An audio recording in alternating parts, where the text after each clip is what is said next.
베넷 가족은 루커스 가족과 저녁 식사 약속이 있었다. 그리고 이날도 하루 대부분 동안 루커스 양은 콜린스 씨의 이야기를 참을성 있게 들어주는 친절함을 보여주었다. 이에 엘리자베스는 틈을 보아 그녀에게 감사를 전했다. 그 덕분에 그 사람 기분이 좋아지니까요. 정말 뭘 하고 감사드려야 할지 모르겠어요. 샬럿은 도움이 될 수 있다는 것이 기쁘다며 그 정도 시간쯤은 기꺼이 희생할 만한 가치가 있다고 말했다.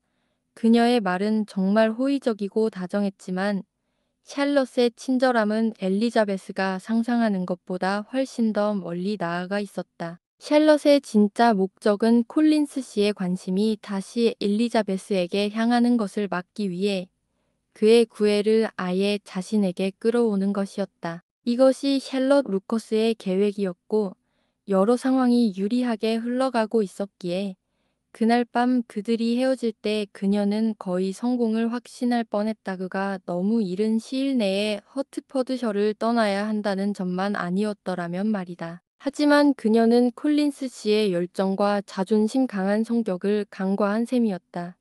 그는 다음 날 아침 롱본 하우스를 교묘하게 빠져나가 루커스 롯지로 곧장 달려가 샬럿 앞에 무릎을 꿇었다. 그는 사촌들이 자신이 떠나는 모습을 보면 그의 의도를 눈치챌 것이라 확신했고 성공 여부가 확실해지기 전까지는 그런 시도를 누구에게도 알리고 싶지 않았다. 그는 거의 확신하고 있었고 실제로 샬럿도 상당히 호의적이었지만 수요일의 청원 실패 경험 때문에 다소 조심스러웠던 것이다. 하지만 이번에는 샬럿의 반응이 아주 긍정적이었다. 그녀는 그가 집 쪽으로 걸어오는 것을 위층 창문에서 보고는 그를 우연히 마주치기 위해 즉시 골목으로 나섰다.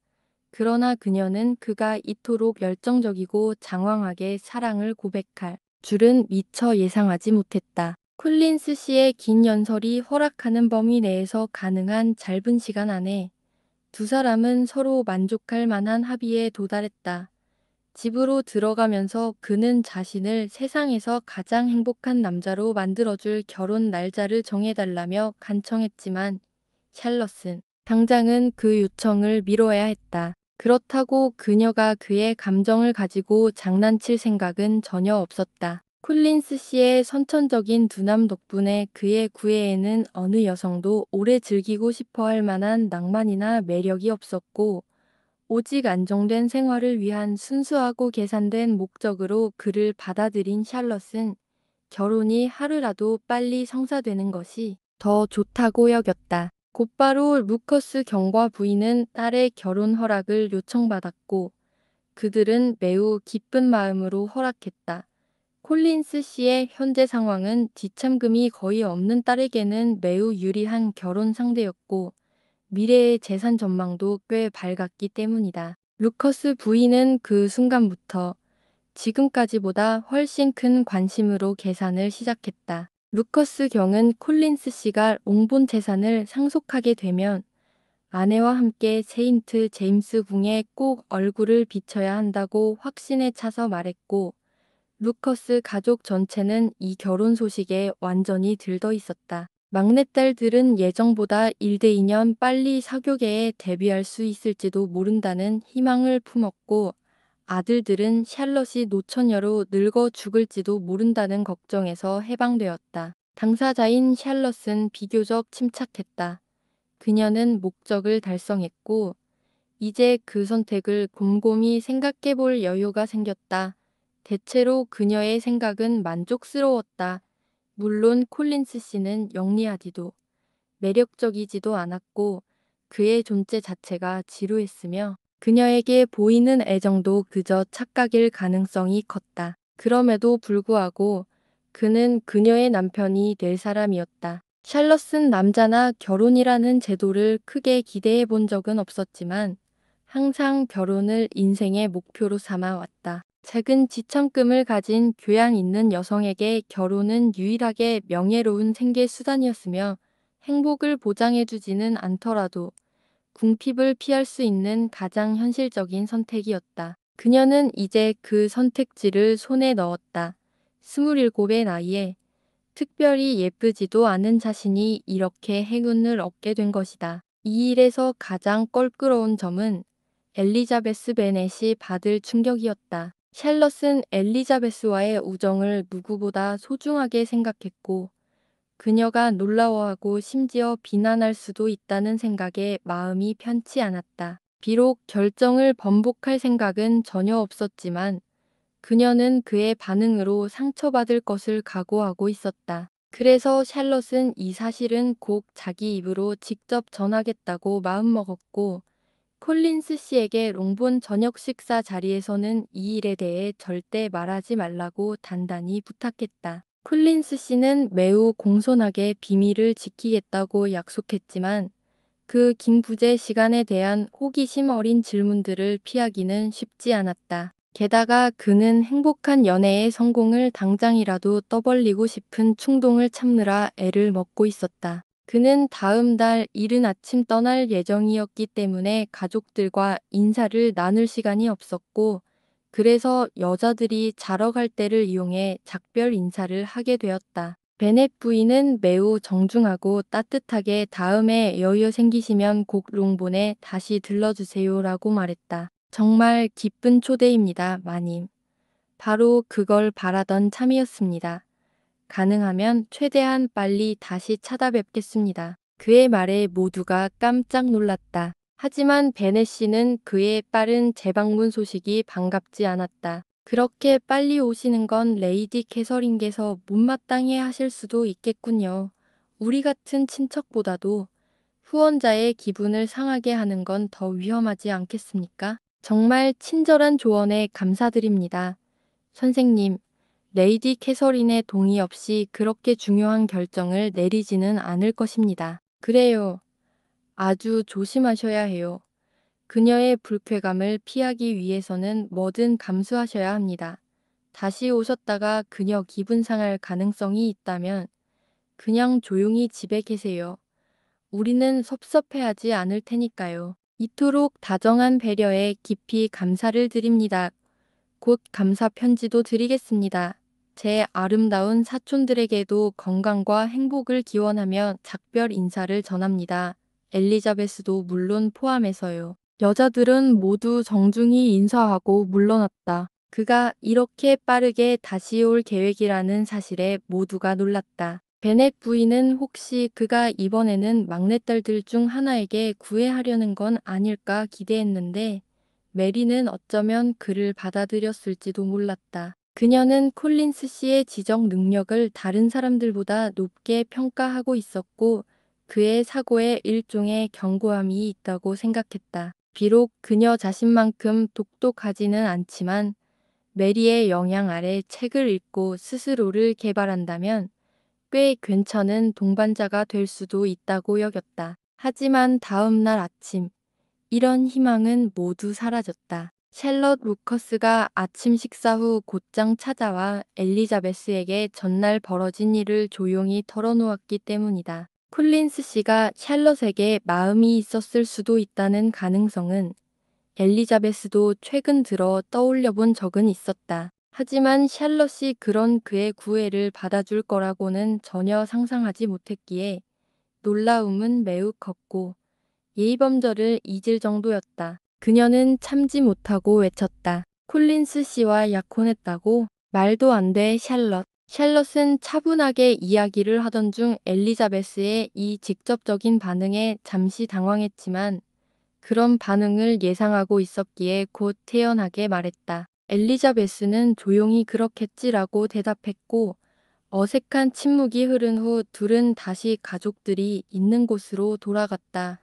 샬럿은 오래 머물지 않고 곧 자리를 떴고 엘리자베스는 이제 들은 이야기에 대해 곰곰이 생각해 볼 시간을 갖게 되었다. 그녀는 오랜 시간이 흐른 뒤에도 이어올리지 않는 결혼을 납득하기 어려웠다. 콜린스 씨가 사흘 사이에 2번이나 청혼했다는 사실은 오히려 지금 샬럿이 그 청혼을 받아들였다는 사실에 비하면 아무것도 아니었다. 엘리자베스는 늘 샬럿이 결혼에 대해 자신과는 다른 견해를 가지고 있다는 걸 알고 있었지만 막상 현실이 닥쳤을 때 그 친구가 모든 더 고귀한 감정을 세속적인 이득 앞에 그렇게 쉽게 포기할 거라고는 생각조차 못했다. 샬럿이 콜린스 씨의 아내가 된다니 정말 보기 안타까운 광경이었다. 친구가 스스로를 망치고 존경을 잃는 모습을 보는 마음의 고통에 더해 그 친구가 선택한 삶에서 조금이라도 행복해질 수 있으리라는 믿음조차 들지 않는다는 사실이 그녀를 더욱 괴롭게 했다.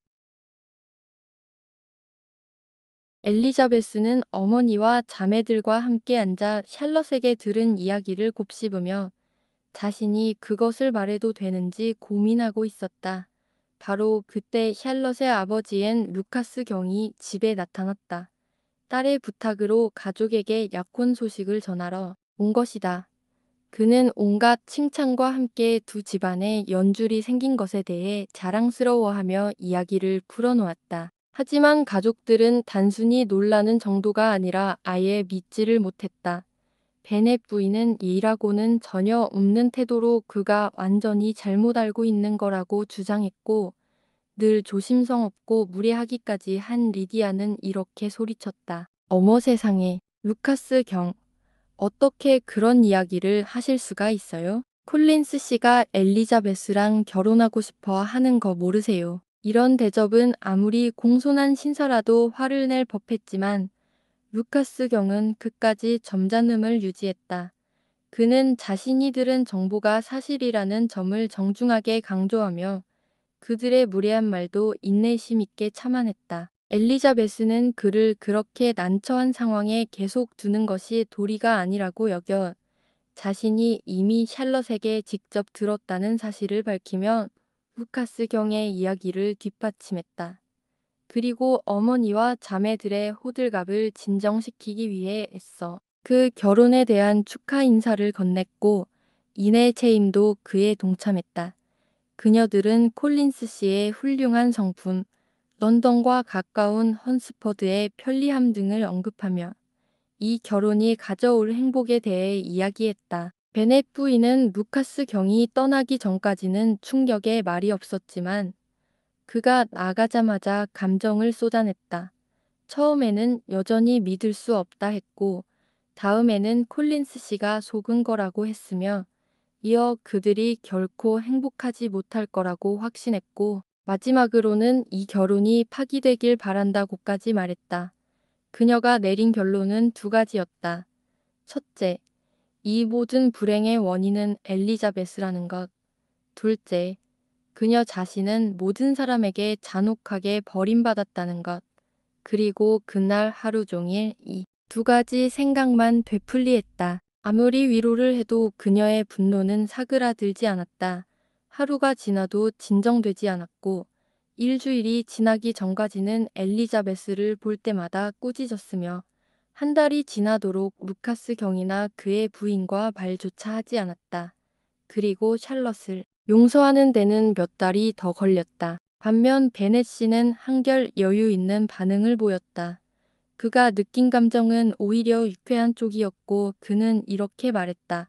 그나마 꽤나 이성적이라 생각했던 샬럿 루카스가 내 아내만큼이나 어리석고 우리 딸보다 더 어리석다는 걸 알게 되어 기쁘군. 제이는 이 결혼이 다소 놀랍다고 인정했지만 그보다는 그들의 행복을 진심으로 바란다는 말이 더 많았다. 엘리자베스는 샬럿의 선택을 이해해보려 애썼지만 도저히 납득이 가지 않았다. 키티와 리디아는 샬럿을 부러워하지 않았다. 콜린스 씨는 단지 성직자일 뿐이었고 이 소식은 그저 메리턴의 퍼뜨릴 이야기거리일 뿐이었다. 루카스 부인은 달이 좋은 결혼을 했다는 점을 앞세워 베넷 부인에게 일종의 승리를 과시하지 않을 수 없었다. 그녀는 평소보다 자주 롱본을 찾아와 정말 기쁘다는 말을 했지만 베넷 부인의 불쾌한 표정과 신랄한 말투는 그 행복감을 단번에 날려버릴 만했다. 엘리자베스와 샬럿 사이에는 그 일 이후로 어색함이 생겨 결혼 이야기는 서로 입에도 올리지 않았다. 엘리자베스는 이제 예전 같은 신뢰가 샬럿과는 불가능하리라 느꼈고 친구에 대한 실망감은 그녀를 제인에게 더욱 애틋하게 만들었다. 제인은 도덕적 판단과 섬세한 면에서 확고했기에 엘리자베스는 그런 언니의 행복을 점점 더 바라고 염려하게 되었다. 비글리가 떠난 지 벌써 일주일이 되었지만 아무런 소식도 없었기 때문이다. 제이는 캐롤라인에게 일찍 답장을 보냈고 이제 다시 답장이 올 시점을 손꼽아 기다리고 있었다. 그 주 화요일, 콜린스 씨로부터 베넷 씨 앞으로 감사 편지가 도착했다. 마치 1년을 머문 사람처럼 장황하고 거창하게 감사의 뜻을 전한 후 그는 샬럿 루카스 양과의 약혼 소식을 기쁜 마음으로 알렸다. 그리고 자신이 다시 롱본을 찾겠다고 약속한 건 순전히 그녀와 시간을 보내고 싶어서였다고 설명했다. 레이디 캐서린도 결혼을 진심으로 환영했고 가능한 빨리 결혼하길 바란다고 했기에 콜린스 씨는 그 말이 샬럿에게 빠른 날짜를 잡자는 설득력이 되리라 믿고 있었다. 이제 콜린스 씨의 하트포드셔 재방문은 더 이상 베넷 부인에게 즐거운 일이 아니었다. 오히려 그녀는 남편만큼이나 이 방문을 불평했다. 왜 루카스 저택이 아니라 롱본으로 오는 건지 모르겠네. 너무 불편하고 성가셔. 몸도 성치 않은데 손님까지 있다니 너무 짜증나. 연애 중인 사람들이 제일 귀찮다는 그녀의 푸념은 곧 비글리의 계속되는 부재로 인한 더 큰 불만에 묻혀버렸다. 제인과 엘리자베스 모두 이 문제로 마음이 편치 않았다. 날이 갈수록 아무 소식도 없었고 곧 메리턴에서는 비글리가 올 겨울엔 레더필드로 다시는 돌아오지 않을 거라는 소문까지 돌기 시작했다. 이 소문은 베넷 부인의 분노를 폭발시켰고 그녀는 이것이 터무니없는 거짓말이라면 늘 강하게 부인했다. 심지어 엘리자베스마저 점점 두려움을 느끼기 시작했다. 비글리가 제인에게 마음이 없다고 생각한 건 아니었지만 그의 누이들이 그를 멀리 떼어놓는데 성공할지도 모른다는 걱정이 들었다. 제인의 행복을 위협하고 그의 변함없는 마음에 대한 믿음을 무너뜨리는 생각이었기에 받아들이기 싫었지만 자꾸만 그 우려가 떠올랐다. 감정 없는 두 자매와 압도적인 친구 다하시 그리고 미스 다하시의 매력과 런던의 온갖 유흥이 결합된다면 그의 애정도 버텨내기 어려울 수 있다는 생각이 엘리자베스를 괴롭혔다. 제인의 경우 이런 불확실한 상황 속에서의 불안감은 당연히 엘리자베스보다 더 심했다. 하지만 그녀는 그 감정을 드러내고 싶어 하지 않았고 그래서 엘리자베스와는 그 이야기를 아예 꺼내지 않았다.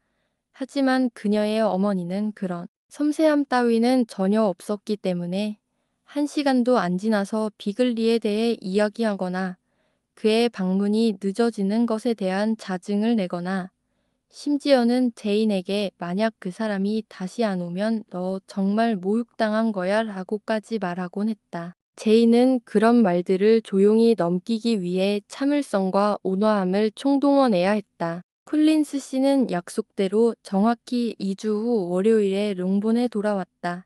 하지만 첫 방문 때처럼 따뜻한 환영을 받지는 못했다. 그렇다고 그가 불편해할 일은 없었다.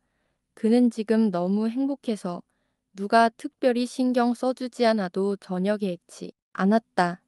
그리고 다행히도 그의 연애 활동 덕분에 가족들은 대부분 그와 시간을 보내지 않아도 됐다. 그는 매일의 대부분을 루카스 저택에서 보냈고 가끔은 농본에 잠깐 들러 늦게 와서 죄송합니다 한마디 하고는 모두가 잠자리에 들기 전에 방으로 들어가 버렸다. 베넷 부인은 정말 닭한 상태였다.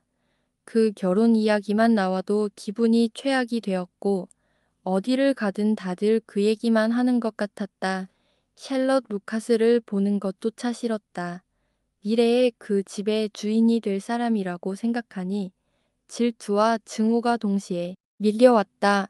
샬럿이 롱본에 찾아올 때면 그녀가 집을 차지할 날을 기대하며 준비하는 것 같았고 콜린스 씨와 조용히 대화를 나누기라도 하면 당장이라도 베넷 부인이 죽자마자 자신과 딸들을 집에서 쫓아낼 계획을 짜는 중일 거라고 확신했다. 그녀는 이런 모든 감정을 남편에게 하소연했다. 정말 너무해요. 베넷 씨, 샬럿 루카스가 이 집의 안주인이 된다는 생각을 어떻게 참을 수 있겠어요? 제가 밀려나야 하고 그녀가 제 자리를 차지하는 걸 살아서 봐야 한다니요. 여보, 그렇게 우울하게 생각하지 말아요. 더 나은 상황을 기대해 봅시다. 어쩌면 제가 더 오래 살 수도 있잖아요. 이 말은 베넷 부인에게 위로가 되기는커녕 더 화가 날 뿐이었다. 그녀는 대꾸하지 않고 계속 불만을 토로했다. 그들이 이 집과 재산을 다 가지게 된다는 생각만 해도 너무 괴로워요. 그 귀찮은 상속제도 엔트일만 아니었어도 이런 일은 없었을 텐데요. 뭐가 그렇게 상관없게 느껴졌을 텐데요. 뭐든 다 괜찮았을 거예요. 그렇게 아무 감정도 느끼지 않게 되지 않은 걸 다행으로 여깁시다. 전 도무지 감사할 수가 없어요. 베넷 씨, 그 상속제도 때문에요. 어떻게 자기 딸들에게 물려주지 않고 다른 사람에게 넘기도록 설정할 수 있었는지 정말 이해할 수 없어요. 그것도 콜린스 씨 같은 사람한테요. 왜 그가 받아야 하죠? 다른 누구도 아닌 왜 꼭 그 사람이죠? 그건 당신이 직접 판단하세요. 하고 베넷 씨가 말했다. 비글리 씨의 편지가 도착했고 모든 희망은 끝이 났다.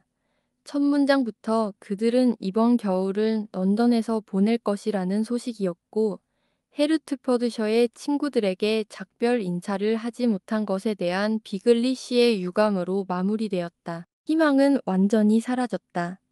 제인이 나머지 내용을 읽을 수 있을 만큼 진정했을 때 그녀를 위로해 줄 수 있는 건 편지에 담긴 형식적인 애정 표현뿐이었다. 편지 대부분은 미스 다하시에 대한 칭찬으로 가득했고 캐롤라인은 두 사람 사이가 점점 가까워지고 있다는 사실을 자랑스럽게 이야기하며 이전 편지에서 암시했던 바람이 곧 이루어질 거라고까지 말했다. 또한 그녀는 오빠가 다하시 씨의 집에 머물고 있다는 것을 무척 기뻐하며 다하시 씨가 새 가구를 들이려는 계획까지 열정적으로 언급했다. 제이는 이 내용을 곧 엘리자베스에게 털어놓았고 엘리자베스는 말없이 분노를 삼켰다. 그녀의 마음은 언니에 대한 걱정과 다른 사람들에 대한 분노 사이에서 갈팡질팡했다. 캐롤라인이 오빠가 미스 다하시를 좋아한다고 주장한 말은 믿지 않았다. 비글리 씨가 제인을 정말 좋아했다는 사실은 그녀도 의심하지 않았다. 예전부터 그를 좋아하고 있었지만 지금은 그의 우유부단함과 제대로 된 결단력의 부족이 화가 날 뿐이었다.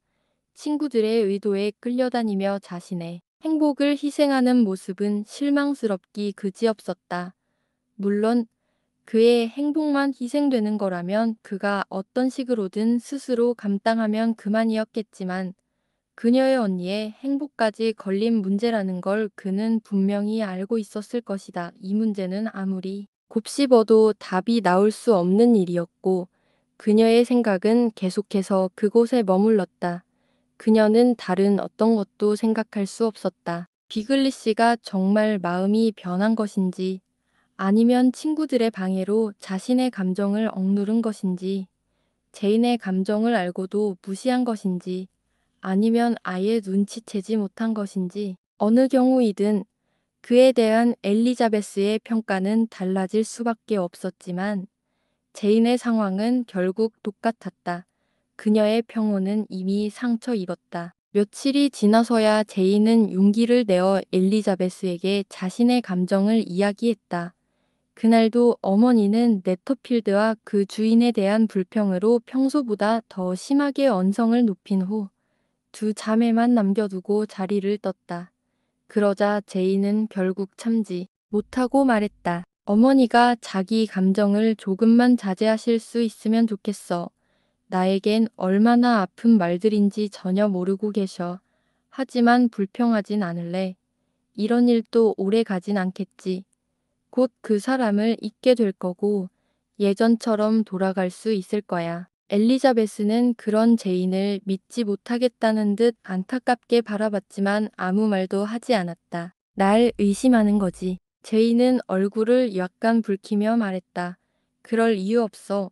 그 사람은 기억 속에 가장 매력적인 남자로 남겠지만 그게 전부야.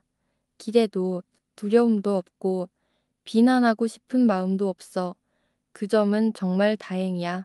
그러니 시간이 조금만 지나면 분명 괜찮아질 거야. 그리고 좀 더 단호한 목소리로 말을 이었다. 다행인 건 내 쪽에서 그냥 감정착오였을 뿐이고 나 말고는 누구에게도 해가 된 일은 아니라는 사실이야. 제인, 넌 정말 너무 착해. 엘리자베스가 감탄하며 말했다.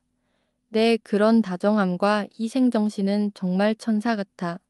난 내가 받을 만큼 사랑하지도 제대로 알아주지도 못했던 것 같아. 하지만 제이는 그런 칭찬을 곧바로 부인하며 엘리자베스의 따뜻한 마음을 더 높이 평가해야 한다고 말했다. 아냐, 엘리자베스가 말했다. 이건 공정하지 않아. 넌 세상 모든 사람을 존중받을 가치가 있다고 믿고 내가 누굴 안 좋게 말하면 속상해하지. 그런데 난 너 하나만은 완벽하다고 믿고 싶은데 너는 그걸 스스로 거부하잖아. 걱정 마. 네가 모든 사람을 좋게 보는 특권을 내가 침해하진 않을게. 난 진심으로 사랑하는 사람도 몇 없고 존경하는 사람은 더더욱 드물어. 세상을 더 알수록 실망만 커지고 사람들의 성격이 얼마나 모순적인지 외면으로는 도무지 믿을 수 없다는 생각만 더 확고해져. 최근에 그걸 절실히 느끼게 한두 가지 일이 있어. 하나는 말 안 할게. 다른 하나는 샬롯의 결혼이야. 어떻게 봐도 이해할 수 없는 일이야. 리지. 그런 식으로 생각하지 마. 그건 내 행복에 해가 될 거야. 사람의 처지와 성격이 다 다르다는 걸 좀 더 감안해야 해.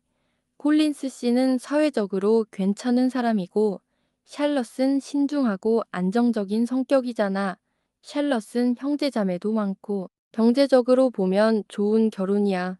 그러니 우리 사촌에게 어느 정도 애정과 존경은 느낄 수 있을 거라고 믿어줘야 해. 모두를 위해서라도. 널 위해서라면 무슨 말이든 믿으려고 해보겠지만 이런 건 믿는다고 해서 누구에게도 도움이 안 돼. 만약 샬럿이 콜린스 씨에게 애정이 있다고 정말 믿는다면 지금보다 그녀의 마음보다 그녀의 지능을 더 의심하게 될 거야. 제인. 콜린스 씨는 스스로 잘났다고 착각하는 거만하고 편협하고 어리석은 사람이야. 너도 그걸 알잖아. 그런 사람과 결혼하는 여자는 제대로 된 가치관을 가졌다고 볼 수 없어. 아무리 샬럿 루카스라도 그녀를 변호하지 마. 원칙과 진심에 의비를 그런 한 사람 때문에 왜곡시키지 마. 자기 중심적인 게 신중함이 되고 위험을 모르는 게 행복의 조건이라고 믿게 만들진 말아줘. 네가 두 사람에 대해 그렇게 강한 표현을 쓰는 건 좀 지나쳐 보여. 제인이 조심스레 말했다. 하지만 두 사람이 함께 행복한 걸 보면 내 생각도 바뀌게 되길 바랄게. 그런데 그만 얘기하자.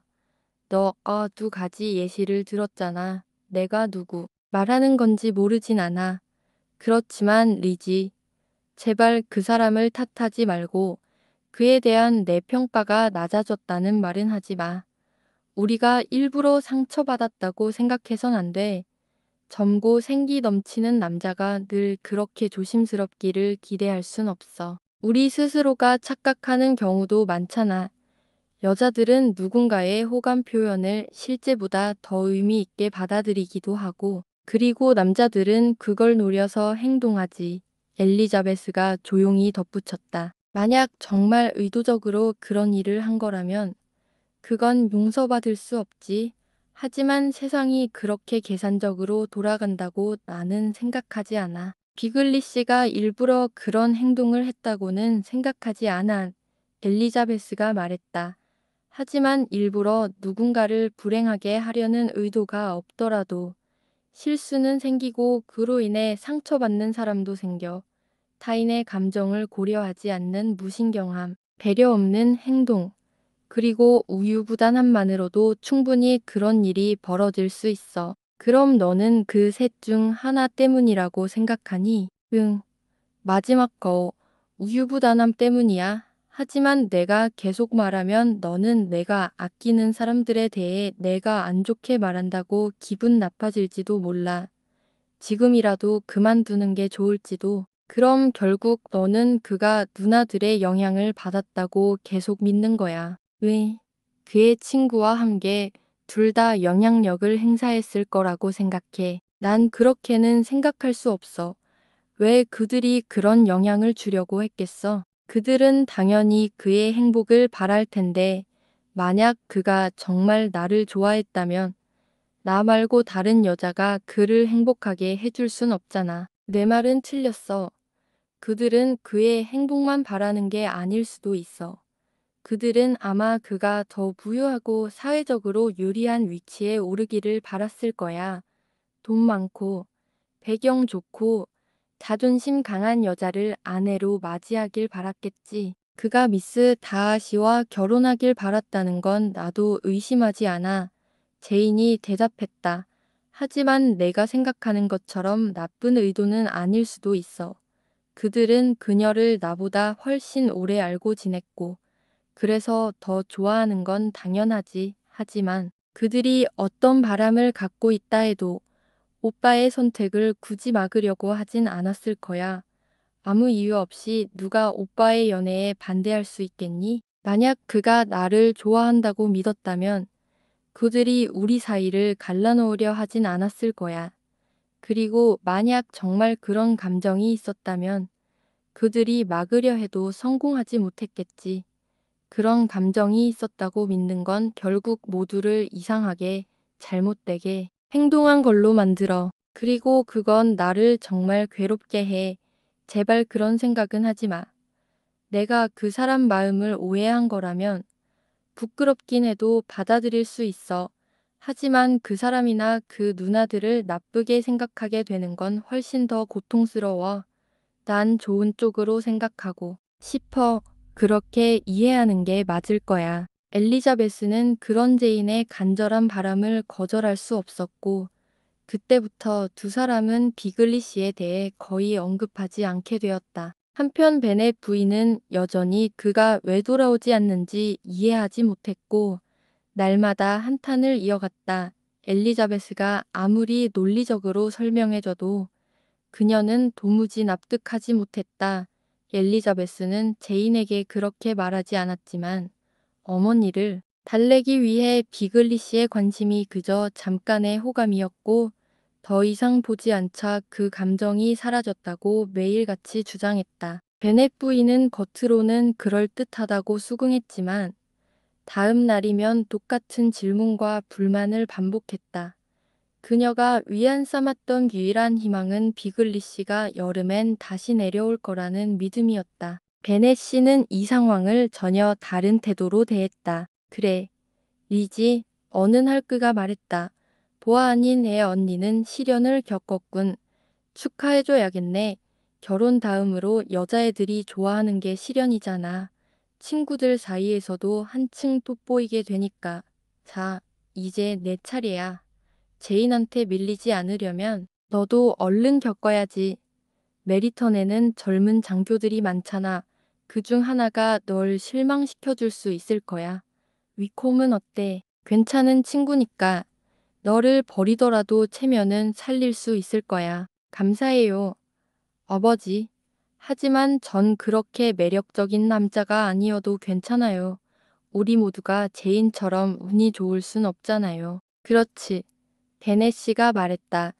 그래도 넌 적어도 무슨 일이 생기든 간에 그걸 최대한 드라마틱하게 만들 줄 아는 다정한 어머니가 있으니 그게 위안이지. 위컴 씨의 존재는 롱본 가족에게 드리운 우울한 분위기를 다소나마 걷어내는 데 큰 도움이 되었다. 그들은 위컴을 자주 만났고 이제 그는 숨김없이 모든 이야기를 털어놓았다. 엘리자베스가 이미 들었던 다하시 씨에 대한 그의 불만과 피해 주장도 이제는 공개적으로 이야기되었고 동네 사람들도 전부 그를 지지하며 다하시를 원래부터 안 좋아했지 라며 하나같이 공감했다. 유일하게 다른 생각을 가진 사람은 제인이었다. 그녀는 혹시라도 우리가 알지 못하는 사정이 있을 수 있다고 조심스럽게 말하곤 했다. 언제나처럼 그녀는 상대에게 여지를 주며 오해의 가능성을 생각하고 판단을 유보했다. 그러나 그녀를 제외한 모두는 다하시 씨를 최악의 남자라고 비난했다. 일주일간 사랑을 속삭이고 미래의 행복을 그리던 콜린스 씨는 토요일이 되어 다정한 샬럿 곁을 떠나야 했다. 하지만 그와 다시 만날 날이 얼마 남지 않았다는 희망 덕분에 이별의 아픔은 조금 덜했다. 콜린스 씨는 다음번 하트퍼드셔 방문 이후 곧 결혼 날짜가 정해질 것이라 기대하고 있었기 때문이다. 그는 롱본 가족들과 다시 한번 엄숙하게 작별 인사를 나눴고 사촌들에게 건강과 행복을 기원했으며 베넷 씨에게 감사 편지를 또 보내겠다고 약속했다. 그 다음 월요일, 베넷 부인은 오빠와 그의 아내를 반갑게 맞이했다. 그들은 늘 그랬듯 크리스마스를 함께 보내기 위해 봉분에 온 것이었다.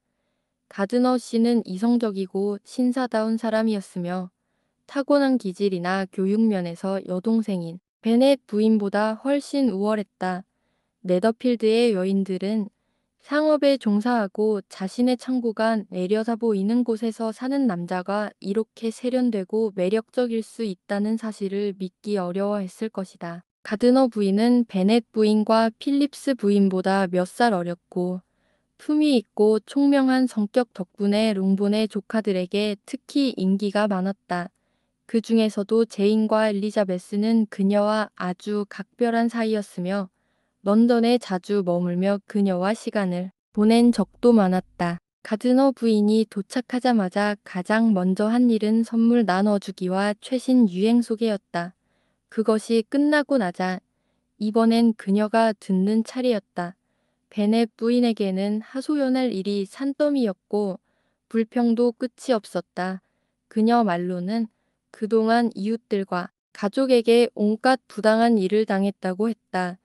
두 딸이 결혼 직전까지 갔다가 결국 아무 일도 없었다는 것이다. 나는 제인을 탓하지 않아. 베넷 부인이 말했다. 제인은 정말 비글리 씨와 잘 되려고 했었어. 하지만 리지, 언니. 리지가 좀 더 말을 들었더라면 지금쯤 콜린스 씨의 아내가 되어 있었을 텐데. 이 방에서 청혼을 받았고 거절했잖아. 그 결과로 루카스 부인이 나보다 먼저 딸을 시집 보내게 생겼어. 롱본 저택 상속 문제는 여전히 그대로고 말이야. 루카스 가족은 정말 약삭 빠른 사람들이야. 언니, 뭐든 자기들 이익부터 챙기지. 이런 얘기 하긴 싫지만 사실이니까 내가 가족한테도 좌절당하고 이웃들 때문에 스트레스를 받으니 정말 신경이 곤두서고 몸까지 안 좋아지는 것 같아. 그래도 언니가 이런 시기에 와줘서 정말 큰 위로가 돼.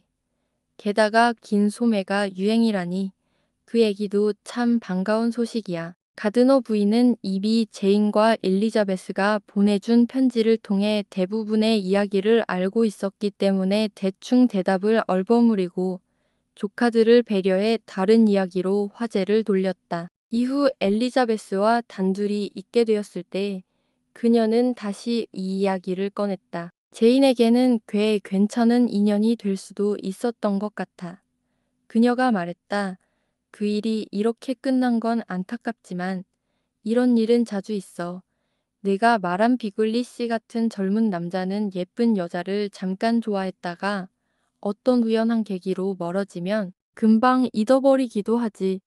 이런 식의 변덕은 정말 흔하거든. 위로하려는 말인 건 알겠지만 우리한테는 통하지 않아요. 엘리자베스가 말했다. 이건 단순한 우연이 아니라니까요. 독립적인 재산을 가진 젊은 남자가 며칠 전까지만 해도 열렬히 사랑하던 여자를 친구들이 기어들었다는 이유로 단번에 잊게 되는 건 흔한 일은 아니에요. 하지만 열렬히 사랑했다는 말도 너무 뻔하고 애매하고 정의가 불분명해서 와닿지가 않네. 짧게는 반 시간 알고도 쓰는 말이니까 정말 그가 제인을 그렇게 깊이 사랑했을까? 그가 제인에게 점점 빠져드는 건 분명했어요. 다른 사람들에게는 관심도 없었고 온통 제인한테만 집중하고 있었죠. 만날 때마다 더 뚜렷해졌고요. 그가 주최한 무도회에서는 두세 명의 아가씨들이 그에게 무시당했다고 화낼 정도였어요. 저도 두 번이나 말을 걸었는데 대답도 안 했어요. 이런 게 사랑의 전형적인 증상 아닌가요? 무례함이야말로 진짜 사랑의 징표라고요. 맞아. 그가 느낀 감정이 바로 그런 종류의 사랑이었겠지. 제인이 안 됐어. 제인 같은 성격은 이런 일을 쉽게 극복하지 못할 수도 있으니까 차라리 내가 겪었으면 나았을 텐데. 리지, 넌 웃고 넘겼을 거잖아. 그런데 제인이 우리랑 함께 런던에 가면 어때? 환경이 바뀌면 마음에도 도움이 될 수 있어.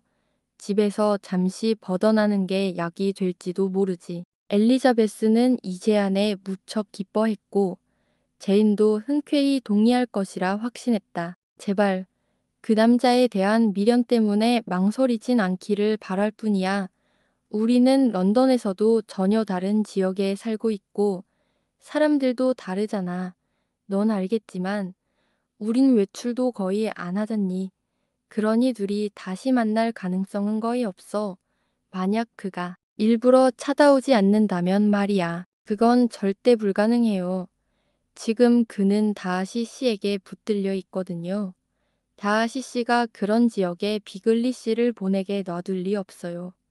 그 사람은 그레이스 처치 스트리트 같은 동네가 있다는 건 들어봤을지 몰라도 직접 간다면 한 달간 씻어도 더러움을 씻어내지 못했다고 느낄 거예요.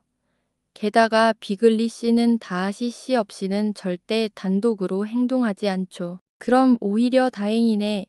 둘이 절대 마주치지 않았으면 좋겠어. 그런데 제이는 비글리 씨 여동생이랑 편지를 주고받지 않니? 그럼 결국 찾아오지 않겠어. 그 관계도 완전히 끊을 거예요. 엘리자베스는 비글리 씨가 제인을 다시 만나지 못하게 될 거라고 확신하는 척했지만 사실 속으로는 여전히 걱정스러운 마음을 덜칠 수 없었다. 그녀는 자신이 이 일이 완전히 끝났다고는 믿지 않는다는 것을 곰곰이 생각해보며 깨달았다. 어쩌면, 아니 가끔은 정말로 그럴 가능성이 크다고도 생각했다. 비글리의 감정이 다시 살아날 수도 있고 친구들의 영향력도 제인의 매력이라는 더 자연스러운 힘 앞에서는 무력해질지도 모른다고 말이다. 제인은 고모의 초대를 기꺼이 받아들였고 비글리 가족에 대해서는 단지 캐롤라인이 오빠와 같은 집에 살지 않는 덕분에 가끔 캐롤라인과 아침을 보내도 그를 마주칠 일은 없겠다는 생각 정도만 할 뿐이었다. 가드너 부부는 롱본에서 일주일을 머물렀고 필립스 가족, 루카스 가족, 그리고 장교들과 함께 거의 매일 일정이 가득했다. 베넷 부인은 오빠와 형수의 방문을 위해 일정을 빈틈없이 짜두었기에 그들은 가족만의 저녁 식사도 한 번 하지 못할 정도였다. 집에서 식사할 일이 있을 땐 늘 장교 몇 명이 함께했고 그중 위컴 씨는 빠지지 않았다. 이런 자리에서 가드너 부인은 엘리자베스가 위컴을 극찬한 말을 떠올리며 경계심을 품고 두 사람을 유심히 살펴보았다. 그들이 아주 깊이 사랑에 빠진 것 같지는 않았지만 서로에게 호감이 있다는 건 분명했고 그녀는 그것이 살짝 불안하게 느껴졌다.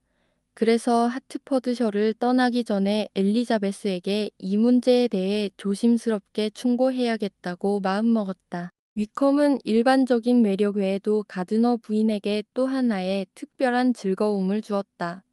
약 10년 혹은 12년 전, 그녀가 결혼하기 전쯤 더비셔의 바로 그 지역에서 꽤 오랫동안 머문 적이 있었기 때문이다. 그래서 그와 공통 지인이 많았고 비록 위컴이 다하시 아버지가 돌아가신 이후로는 거의 그곳에 가지 않았지만 그녀가 최근 소식을 알기 어려웠던 예전 지인들에 대한 정보를 그가 더 많이 알고 있어 그녀에게는 뜻밖의 기쁨이었다. 가드너 부인은 펜벌리 저택도 본 적이 있었고 고 다하시 씨의 인품에 대해서도 아주 잘 알고 있었다. 그 덕분에 이들은 이야기할 거리가 무궁무진했다. 그녀는 자신이 기억하는 펜벌리의 모습과 위컴이 해주는 세세한 묘사를 비교하며 고 다하시 씨에 대한 찬사를 아끼지 않았고 위컴과 그녀 모두 그런 대화를 즐겼다. 위컴이 현재의 다하시 씨에게 어떻게 대우받았는지를 알게 되자 가드너 부인은 그가 어릴 적 어떤 평판을 들었었는지를 떠올리려 애썼다. 결국 그녀는 어린 시절에 피츠윌리엄 다하시가 꽤나 오만하고 심술궂은 아이였다는 이야기를 들었던 기억이 난다고 확신하게 되었다. 가드너 부인은 엘리자베스와 단둘이 있게 된 첫 번째 적절한 기회를 이용해 약속이나 한 듯 정중하면서도 진심 어린 충고를 전했다. 그녀는 자신의 생각을 솔직히 말한 뒤 이렇게 덧붙였다. 넌 단순히 누가 말린다고 해서 사랑에 빠질 아이가 아니지. 리지. 그러니까 이렇게 터놓고 말해도 될 것 같아. 진심으로 말하는데 조심해야 해. 재산이 부족한 상태에서 감정에 휘말리는 건 무모한 일이야. 위컴 씨에 대해 나쁘게 말하려는 건 아니야. 그는 정말 매력적인 청년이고 만약 그가 원래 가졌어야 할 재산을 지니고 있었다면 너에겐 더할 나위 없는 선택일 수도 있었겠지. 하지만 현실은 그렇지 않잖니. 그러니 상상만으로 마음을 내어주면 안 돼. 넌 이성적인 아이고 우리 모든 애가 그 이성을 잘 활용하길 기대하고 있어.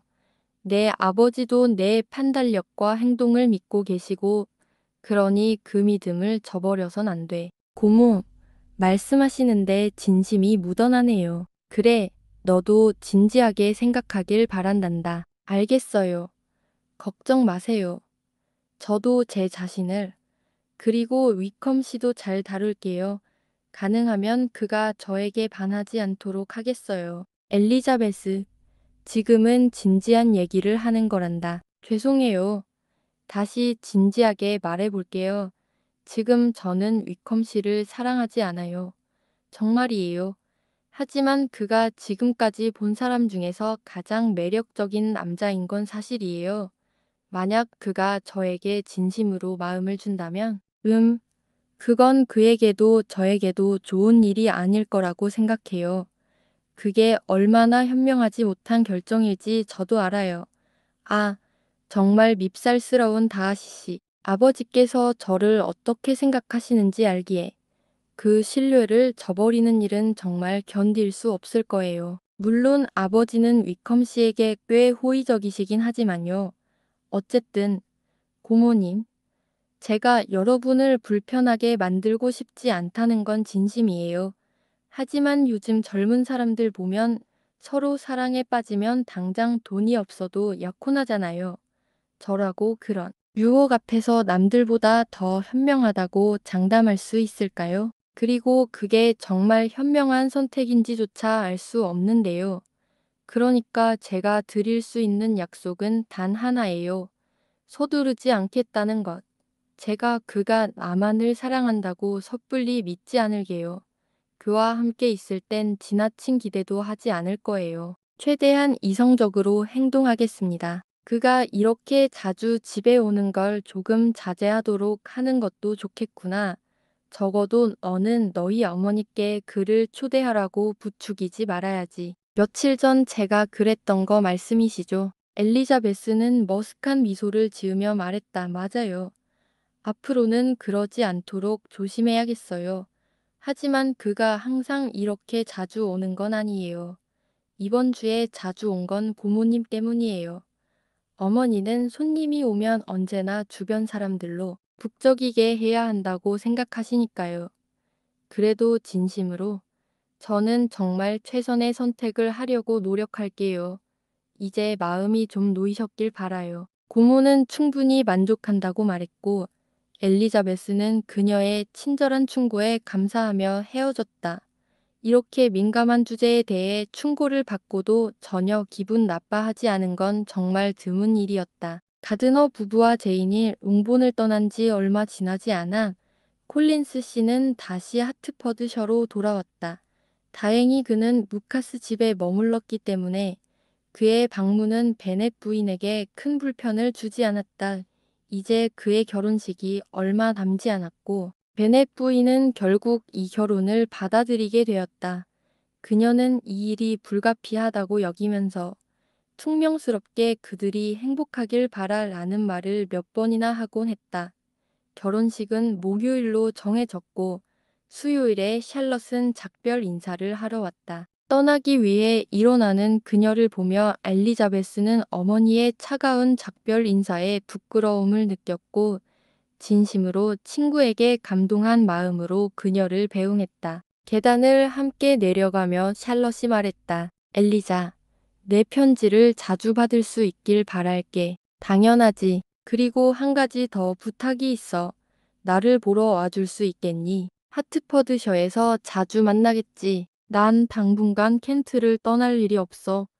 그러니까 훈스퍼드에 꼭 와주겠다고 약속해줘. 엘리자베스는 큰 즐거움이 되진 않을 거라는 걸 알면서도 거절할 수 없었다. 3월에 아버지랑 마리아가 나를 보러 올 예정이야. 너도 꼭 함께 해줬으면 해, 엘리자. 넌 그들 못지않게 환영받을 거야. 결혼식은 예정대로 치러졌고 신랑 신부는 교회에서 곧바로 켄트로 떠났다. 모두들 이 결혼에 대해 할 말도 들을 말도 많았다. 엘리자베스는 곧 샬럿에게서 편지를 받았고 두 사람의 서신은 여전히 규칙적이고 자주 오갔다. 하지만 예전처럼 허물없는 대화는 이제 불가능했다. 엘리자베스는 샬럿에게 편지를 쓸 때마다 그 친밀함이 과거의 것이 되어버렸음을 느꼈다.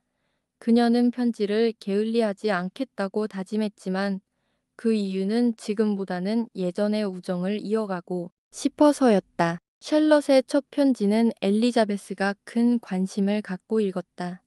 그녀가 새 집에 대해 어떻게 말할지, 캐서린 부인을 어떻게 받아들일지, 또 스스로 얼마나 행복하다고 표현할지 궁금했기 때문이다. 그러나 막상 편지를 읽고 보니 샬럿은 그녀가 예상했던 그대로의 표현을 하고 있었다. 그녀는 쾌활하게 글을 썼고 생활이 편안하다고 했으며 불평할 만한 건 전혀 언급하지 않았다. 집이며 가구, 이웃, 도로까지 모두 만족스럽다고 했고 캐서린 부인의 태도는 아주 친절하고 사려 깊다고 했다. 결국 엘리자베스는 이 모든 것이 콜린스 씨가 말하던 훈스퍼드와 로징스의 모습에서 과장만 덜어낸 정도라는 걸 알게 되었다. 그리고 자신이 직접 가보아야만 진짜 모습을 알 수 있으리라는 생각도 함께 들었다. 한편 제이는 이미 도착했다는 짧은 편지를 보내왔고 다음 편지에서는 비글리 가족에 대한 소식이 담기기를 엘리자베스는 기대하고 있었다. 제인이 두 번째 편지를 보내기까지의 조급함은 대체로 조급함이 그렇듯 별로 보상받지 못했다. 제이는 런던에 도착한 지 일주일이 지나도록 캐롤라인에게서 아무런 연락도 받지 못했다. 그녀는 자신이 옹본에서 보냈던 마지막 편지가 우연히 분실되었을 거라며 스스로를 위로했다. 이모가 내일 그 근처로 가신다 해서 저도 그 틈을 타서 그로브너 스트리트에 들러볼 생각이야. 이후 제이는 방문을 마친 후 다시 편지를 보냈다. 캐롤라인은 기분이 별로 좋아 보이지 않았어. 그래도 나를 반갑게 맞이하긴 했고 내가 런던에 온 걸 미리 알리지 않았다며 약간 타박을 하더군. 그러니 내 마지막 편지는 정말로 도착하지 않았던 거겠지. 물론 그녀의 오빠 소식도 물어봤어. 건강하긴 한데 다하시 씨와 워낙 자주 붙어 있어서 얼굴 보기가 힘들다고 하더군. 미스 다하시도 저녁 식사에 온다고 들었어. 나도 그녀를 한 번쯤 만나보고 싶은데 말이야.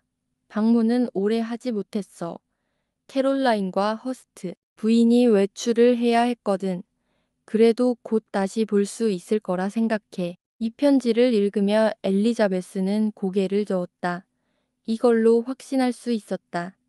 제인의 런던 체류를 빙글리시가 알게 될 가능성은 거의 우연뿐이라는 것을. 그렇게 한 달이 흘렀지만 제이는 여전히 그를 보지 못했다. 제이는 자신이 후회하지 않는다고 스스로를 납득시키려 했지만 캐롤라인이 자신을 외면하고 있다는 사실은 더는 부정할 수 없었다. 매일 아침 그녀가 올까 집에서 기다리고 매일 저녁마다 그녀의 결례를 변명해 주려 했지만 그녀가 결국 한 번 방문하긴 했다. 하지만 너무 짧은 방문에다 태도 또한 전과 완전히 달라져 있어 제인은 이제 더 이상 자기 기만을 할 수 없었다. 제인이 이 상황에서 엘리자베스에게 쓴 편지는 그녀의 감정을 잘 보여준다. 내 사랑하는 엘리자베스는 내 말이 옳았다고 해서 내 실수를 두고 우쭐거리거나 하진 않으리란 걸 알아. 난 완전히 캐롤라인의 마음을 오해했었어. 하지만 내가 옳았다고 해도 그녀의 이전 행동을 보면 내 믿음도 충분히 자연스러웠다는 점만은 이해해줘. 왜 그녀가 나와 친하게 지내고 싶어 했는지 이해할 수는 없지만 같은 상황이 다시 온다 해도 난도 속았을 것 같아. 캐롤라인은 어제에서야 내 방문을 되돌려 주어서 그동안 단 한 통의 편지도 없었고 그런데 와서도 전혀 즐거워하는 기색이 없었고 늦게 온 것에 대해 형식적인 사과만 했지. 다시 보고 싶다는 말도 없었어. 모든 면에서 그녀는 완전히 다른 사람이 되어 있었지. 그녀가 돌아간 후 안 더는 그녀와의 친분을 이어가지 않기로 결심했어. 그녀가 잘못했다고 생각은 하지만 한편으론 그녀가 안쓰럽기도 해. 처음 친해지자고 다가온 건 분명 그녀였거든. 그만큼 그녀도 자기가 잘못했다는 걸 느끼고 있을 테니까. 그리고 분명 그녀가 이렇게 행동하는 건 오빠 때문일 거야. 우린 그런 걱정이 필요 없다는 걸 알지만 그녀 입장에선 그럴 수도 있다고 생각해. 오빠를 그만큼 아끼니까. 하지만 단 이해가 안 되는 게 있어. 오빠가 다한테 조금이라도 마음이 있었다면 이렇게까지 시간이 지나도록 날 안 만날 리 없잖아. 분명히 내가 런던에 있다는 걸 그녀가 말했던 걸 보면 그도 알고 있을 텐데 말이야. 그런데도 그녀는 그가 미스 다하시를 좋아한다고 믿고 싶어 하는 듯한 말투였어. 이건 너무 앞뒤가 안 맞아. 너무 심하게 판단하고 싶진 않지만 어쩐지 이 모든 게 속림수처럼 느껴져. 이제는 힘든 생각은 모두 잊고 오직 너의 애정과 이모부 이모의 한결같은 친절만 생각할게. 편지 꼭 다시 써줘. 캐롤라인이 그간 에더필드에 다시 오지 않을 거라고 집도 정리할 거라고 말하긴 했지만 확실한 건 아니래. 그러니까 그 얘긴 건네지 않는 게 좋겠어. 혼스퍼드에 있는 친구들 소식이 즐겁다니 다행이야. 꼭 가서 윌리엄 경과 마리아랑 함께 지내봐. 분명히 편하게 있을 수 있을 거야. 제인. 이 편지는 엘리자베스에게도 상처가 되었지만 한편으론 외안이 되기도 했다. 적어도 이제 제이는 캐롤라인에게 더 이상 속지 않을 테니까 빙글리에게 거는 기대는 이제 완전히 끝났다. 엘리자베스는 그의 관심이 다시 돌아오길 바라는 마음조차 없었다. 그를 다시 떠올릴 때마다 그의 인격은 더욱 떨어져 보였다. 그녀는 심지어 그가 미스 다하시와 정말 결혼하길 바랐다. 제인에게는 괴로운 일이겠지만 빙글리에게는 충분한 벌이 될지도 모르니까. 이 무렵 가디너 부인은 엘리자베스에게 전에 약속한 인물에 대한 소식을 물었다. 엘리자베스는 그에 관해 자신보다 이모를 만족시킬 만한 소식을 전할 수밖에 없었다. 그의 마음은 이제 누그러졌고 더 이상 특별한 관심을 보이지 않았다. 그는 이제 다른 여성에게 마음을 두고 있었고 엘리자베스는 그걸 모두 보고도 그리 아프지는 않았다. 그녀의 마음은 그리 깊이 상한 것이 아니었고 만약 돈이 있었다면 그가 나를 선택했을 거다라는 생각만으로도 자존심은 충분히 만족했다. 그가 지금 마음을 쏟고 있는 여성이 가진 1만 파운드의 재산은 그에게 가장 매력적인 조건이었다. 하지만 엘리자베스는 샬럿의 경우와는 다르게 그를 비난하지는 않았다. 오히려 독립을 원하는 그의 바람은 자연스러운 것이라고 여겼다. 그녀는 그가 자신을 포기할 때 마음의 갈등이 있었을 거라 믿었고 그 결정을 현명하고 바람직한 선택이라 여기며 진심으로 그가 행복하길 바랐다. 엘리자베스는 이 모든 상황을 가디너 부인에게 솔직하게 털어놓았다. 그리고 이렇게 덧붙였다. 이제 확신해요. 이모, 전 정말로 누군가를 깊이 사랑해 본 적이 없어요. 만약 순수하고 고양된 감정이라는 진짜 사랑을 느꼈다면 지금쯤 그는 이름만 들어도 싫고 별이별 저주를 퍼붓고 싶었겠죠. 그런데 전 지금도 그에게 아무런 악감정이 없어요. 미스 킹에 대해서도 마찬가지고요. 그녀가 싫지도 않고 오히려 꽤 괜찮은 아가씨라는 생각이 들어요. 이런 제 감정 속에 사랑이란 건 전혀 없는 거죠. 제가 경계하고 지켜본 건 효과가 있었어요. 물론 제가 만약 그에게 미쳐 있었더라면 주변 사람들에게는 더 흥미로운 인물로 비쳤을지도 모르죠. 하지만 저는 이처럼 별일 없는 존재로 사는 걸 후회하지 않아요. 괜한 중요성은 너무 비싸게 치러야 하니까요. 키티랑 리디아는 그가 다른 사람에게 마음을 돌렸다는 걸 저보다 훨씬 더 속상해하고 있어요. 그 애들은 세상 물정을 아직 몰라서 잘생긴 남자도 결국은 생활비가 있어야 한다는 사실을 받아들이지 못하는 거예요. 롱본 가족에게는 이 정도의 일들만 있었고 그 외엔 머리턴까지 걷는 산책이 때로는 진흙투성이로 때로는 찬바람 속에서 생활의 전부였다. 그렇게 6월과 5월이 흘렀다. 3월이 되면 엘리자베스는 헌스퍼드로 떠날 예정이다. 처음엔 그다지 진지하게 생각하지 않았지만 곧 샬럿이 이 계획을 많이 기대하고 있다는 걸 알게 되었고 점점 엘리자베스도 이 여행을 더 기대하게 되었다. 떨어져 있는 동안 샬럿을 다시 보고 싶은 마음은 커졌고 콜린스 씨에 대한 거부감은 줄어들었다. 새롭고 신선한 변화였고 그런 어머니와 이야기 안 통하는 여동생들 사이에서 사는 것보다는 잠시 떠나는 편이 나을 수도 있었다. 게다가 이 여행 덕분에 제인을 잠시라도 볼 수 있었다. 그러니 여행 날짜가 가까워질수록 혹시라도 무슨 이유로 미뤄진다면 몹시 아쉬웠을 것이다. 모든 준비는 순조롭게 진행되었고 샬럿이 처음 계획했던 대로 확정되었다.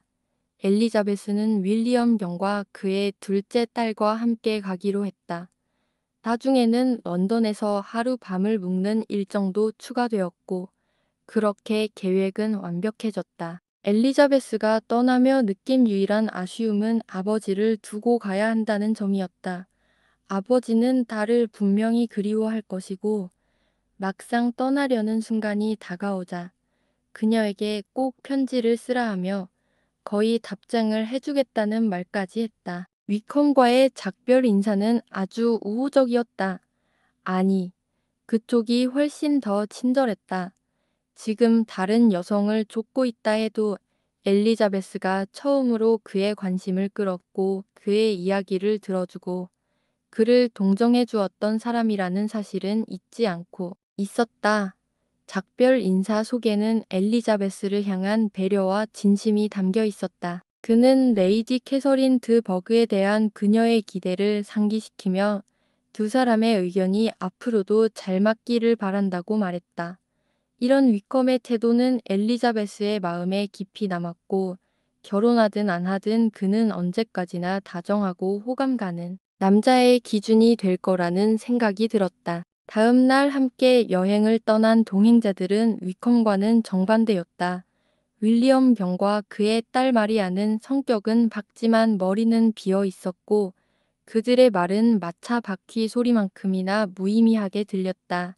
엘리자베스는 엉뚱한 이야기들을 좋아하긴 했지만 윌리엄 경의 자랑은 이제 너무 지겨웠다.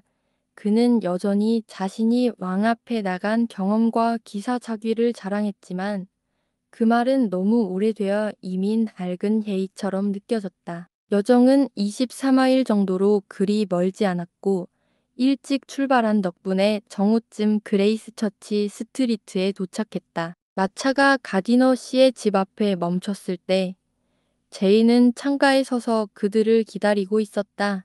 입구로 들어서자마자 제인이 반갑게 맞아주었고 엘리자베스는 그녀의 얼굴이 여전히 건강하고 아름답다는 것을 확인하고 기뻤다. 계단 위에는 조카들이 떼지어 서 있었는데 1년 만에 만나는 사촌 언니가 반가워서 거실에 가만히 있을 수 없었던 것이다.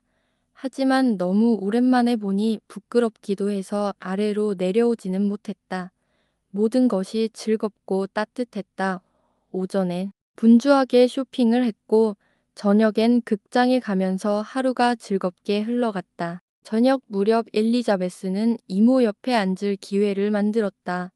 대화는 당연히 언니 체인 이야기로 시작되었고 엘리자베스는 이모의 세세한 답변을 통해 언니가 아무리 담담하게 보이려 해도 때때로 침울해졌다는 사실을 알고 마음이 아팠다. 하지만 그 우울함이 오래가진 않을 것이라 생각했다. 가디너 부인은 미스 빙글리가 그레이스 처치 스트리트를 찾아왔을 때의 상황도 들려주었고 제인과 나눴던 여러 대화를 통해 제인이 그 관계를 마음속에서 완전히 정리했음을 확신하게 되었다. 그 후 가디너 부인은 위컴이 떠난 일에 대해 엘리자베스를 놀리듯 언급하며 그 일을 꽤 잘 이겨냈다며 칭찬했다. 그런데 엘리자베스야, 그 미스 킹이라는 아가씨는 어떤 애니? 내가 보기엔 우리 친구가 혹시 너무 계산적으로 굴고 있는 건 아닐까 걱정돼서 그래. 이모, 결혼할 때 돈을 따지는 게 신중한 거랑 탐욕스러운 거랑 뭐가 다른 거죠? 어디서부터 신중함이 끝나고 탐욕이 시작되는 건가요? 작년 크리스마스 때는 그가 저랑 결혼할까봐 걱정하셨잖아요. 신중하지 않다고요. 그런데 지금은 돈만 파운드 있는 여자랑 잘해보려 하니까 또 탐욕스럽다고 하시네요. 그러니까 그 미스 킹이 어떤 앤지만 말해줘 봐. 그럼 내가 판단하겠어. 괜찮은 아가씨예요. 특별히 흠잡을 데도 없고요. 그런데 그가 미스 킹한테 관심을 보이기 시작한 건 그녀의 할아버지가 돌아가셔서 유산을 상속받은 이후잖아. 맞아요.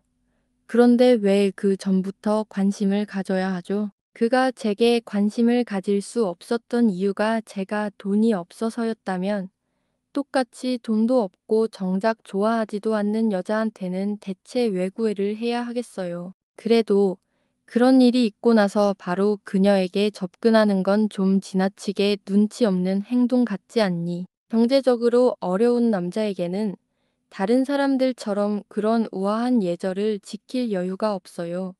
미스 킹 본인이 그걸 문제 삼지 않는다면 우리가 뭐라 할 이유가 있나요? 그녀가 문제 삼지 않는다고 해서 그 남자의 행동이 정당화되는 건 아니지. 그건 그냥 그 여자도 뭔가 부족하다는 뜻일 뿐이야. 상식이든 감정이든. 좋아요. 엘리자베스가 받아쳤다. 그럼 이모 말대로 하죠. 위컴은 속물이고 미스 킹은 어리석은 걸로 해요. 아니야, 엘리자베스.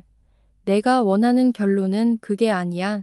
더비셔에 오래 살았던 젊은 남자를 나쁘게 보고 싶진 않잖아. 아, 그런 이유라면 난 더비셔에 사는 남자들에 대해 아주 형편없는 생각밖에 없어요. 그리고 그들과 절친한 하트퍼드셔 남자들도 별반 다르지 않죠. 그런 남자들은 이제 지긋지긋해요. 감사하게도 내일이면 완전히 딴 세상으로 가게 되니까요. 거긴 호감 가는 구석도 없고 예의도 없고 말도 안 통하는 그런 남자가 있어요. 그래요. 결국 알아갈 가치가 있는 남자는 멍청한 남자들 뿐인가 봐요. 조심해, 엘리자베스. 지금 내 말투엔 실망감이 아주 묻어나거든. 연극이 끝나기 전에 엘리자베스는 뜻밖의 기쁜 소식을 들었다. 여름에 이모와 이모부가 계획 중인 여행에 같이 가자는 초대였다. 아직 정확한 목적지는 정하지 않았지만 가디너 부인이 말했다. 아마도 호수지대로 갈 것 같아. 이보다 더 기쁜 제안은 없었다.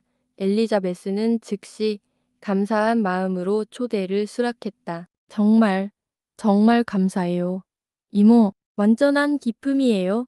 행복이에요. 저한테 다시 생기를 주셨어요. 이젠 실망도, 우울함도 안녕이에요. 남자들이 뭐라고요? 바위랑 산만 못하죠. 얼마나 멋진 시간을 보내게 될지 벌써부터 기대돼요. 그리고 우리가 돌아올 땐 흔한 여행자들처럼 어디 갔다 왔는지도 모르겠고 뭘 봤는지도 기억 안 나 하는 그런 상태는 절대 아닐 거예요. 우리가 어디를 갔는지, 뭘 봤는지를 또렷하게 기억하고 있을 거예요. 호수며 산이며 강이며 머릿속에서 뒤죽박죽 섞여버리는 일도 없을 거고요. 어떤 풍경을 묘사할 때 그게 어디 있었는지 놓고 싸우는 일도 없을 거예요. 적어도 평범한 여행자들보다는 훨씬 나은 감상을 남길 거예요. 다음 날의 여행은 엘리자베스에게 모든 것이 새롭고 흥미로웠고 그녀의 기분은 한껏 들떠 있었다. 언니가 건강해 보이는 걸 확인한 덕분에 더는 걱정할 필요가 없었고 북부 여행을 앞두고 있다는 기대감은 계속해서 그녀에게 기쁨을 주었다. 헌스퍼드로 향하는 작은 길로 접어들자 일행은 모두 목사관을 찾느라 눈을 반짝였다. 길에 어느 굽이든 집이 보일 것만 같았다. 로징스 공원의 울타리가 한쪽 경계선을 이루고 있었고 엘리자베스는 그곳 사람들에 대해 들은 이야기를 떠올리며 웃음을 지었다. 마침내 목사관이 보였다. 길로 완만하게 내려가는 정원, 그 안에 서 있는 집, 초록색 울타리와 월계수 울타리까지 모든 것이 곧 도착임을 알렸다. 미스터 콜린스와 샬럿이 문 앞에 나와 있었고 마차는 작은 문 앞에 멈췄다. 그 문은 자갈길로 이어져 집으로 들어가는 길이었다. 모두가 고개를 끄덕이며 웃는 사이 이내 마차에서 내렸고 서로 반가움에 기뻐했다. 샬럿은 친구를 진심으로 반갑게 맞이했고 엘리자베스는 그 따뜻한 환영을 받고 오길 잘했다는 생각이 점점 더 들었다. 엘리자베스는 곧 이스터 콜린스가 결혼했어도 전혀 변하지 않았다는 걸 깨달았다. 그의 딱딱한 공손함은 여전했고 그녀 가족의 안부를 묻느라 문가에서 한참이나 붙잡았다.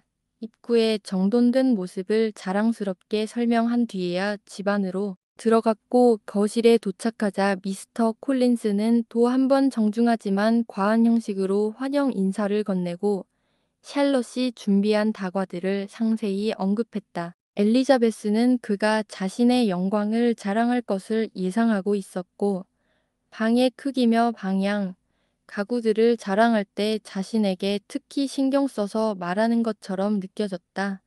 마치 그녀가 자신을 거절한 걸 후회하게 만들고 싶어 하는 듯 했다. 하지만 방이 아무리 정돈되어 있고 안락해 보여도 엘리자베스는 단 한숨의 후회도 보여주지 않았다. 오히려 그런 남자와 함께 하면서도 명랑해 보이는 친구가 신기할 따름이었다.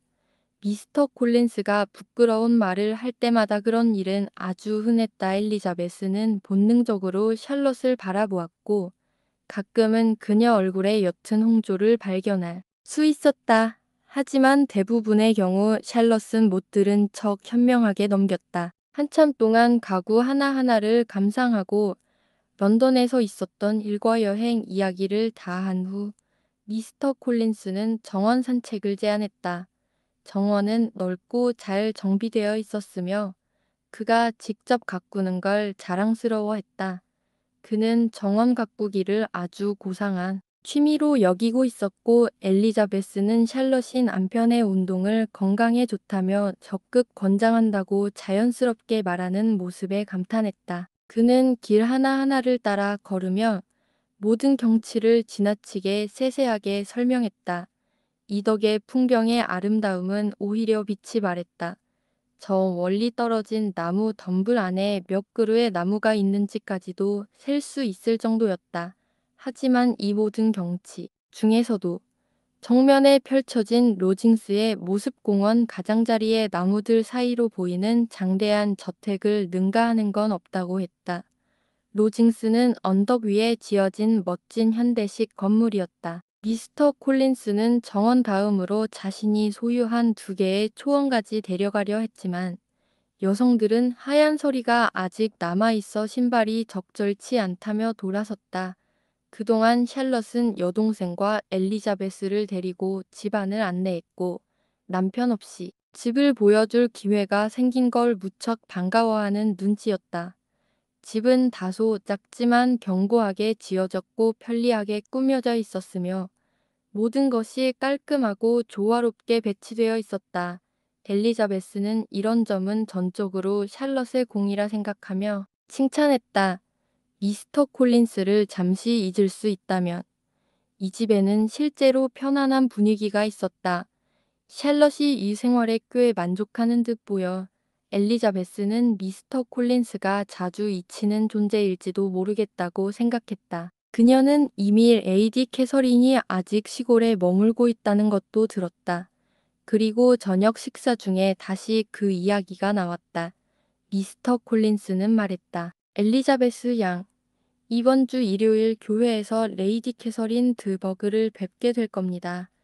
말할 것도 없이 무척 감동받으실 거예요. 정말 친절하고 상냥하신 분입니다. 아마 예배가 끝난 후에 당신에게도 말씀을 건네실 거예요.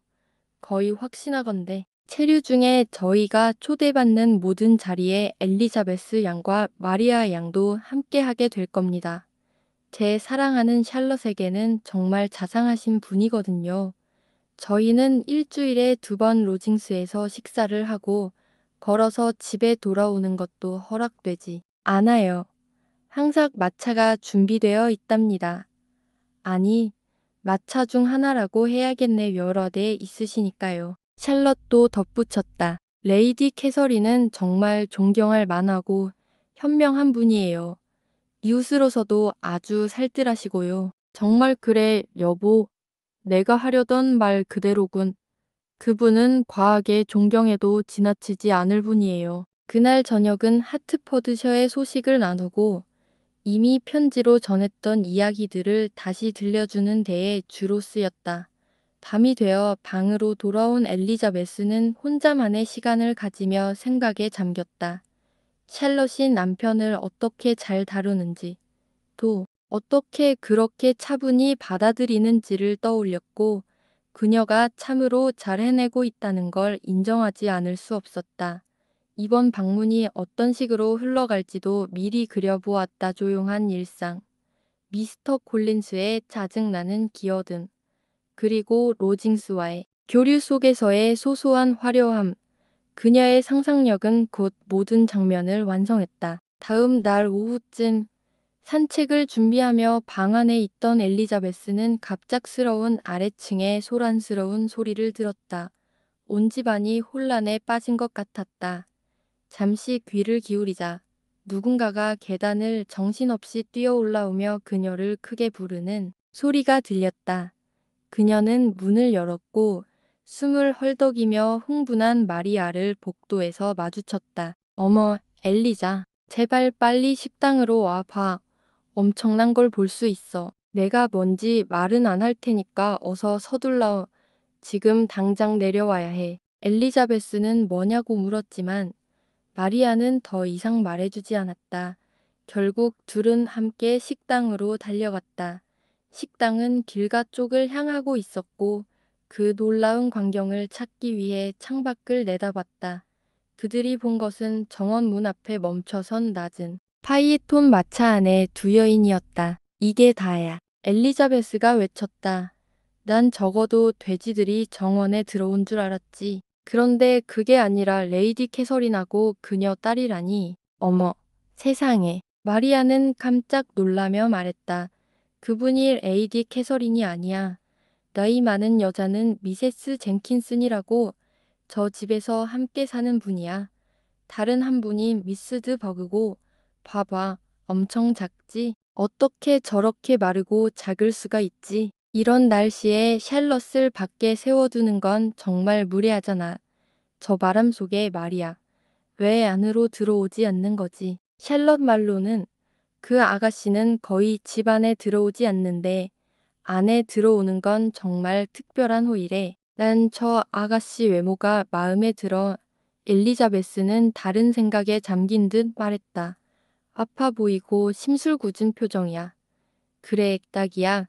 그 남자에게 아주 잘 어울리는 신부가 되겠어. 미스터 콜린스와 샬럿은 정문 앞에서 두 여인과 이야기를 나누고 있었고, 서 윌리엄은 현관에 서서 그 위대한 존재를 감탄 어린 눈으로 바라보며 미스 드 버그가 쳐다볼 때마다 계속해서 인사 고개를 숙이고 있었다. 이 모습은 엘리자베스에게 큰 재미를 주었다. 마침내 더 이상 할 말이 없어졌고 두 여인은 마차를 타고 떠났다. 나머지 사람들은 다시 집 안으로 들어왔다. 미스터 콜린스는 두 소녀를 보자마자 큰 행운을 축하한다며 떠들어댔다. 이에 샬럿이 설명을 덧붙였다. 내일 우리 모두 로징스의 저녁 초대를 받았대요.